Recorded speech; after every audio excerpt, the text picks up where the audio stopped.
Welcome to our channel. Today we how to connect Gradle signing with Google Play App Signing, beginner guide step by step clearly. Begin by opening your project in Android Studio. Navigate to the Gradle tab located on the right side of your screen. Expand the Gradle options to locate your project's build.gradle file. Open the build.gradle file for the app module. Within the build.gradle file, find the Android section.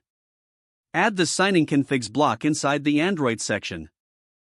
Create a new signing configuration called release.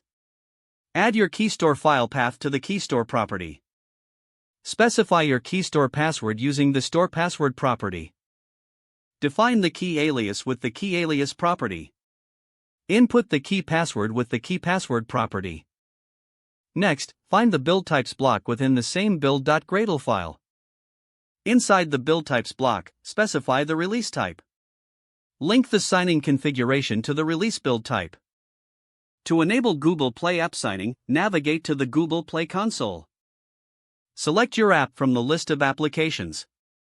Go to the Release section and then to App Signing. Note the SHA-1 fingerprint provided there. Return to your Android Studio project. Open the terminal window in Android Studio. Use the keytool command to generate your app's SHA-1 fingerprint. Compare this fingerprint with the one provided by the Google Play console. If they match, you're ready to proceed. Go back to the build.gradle file.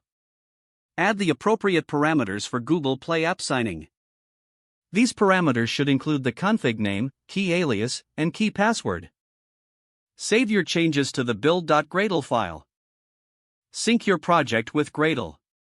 Finally, build your project for release.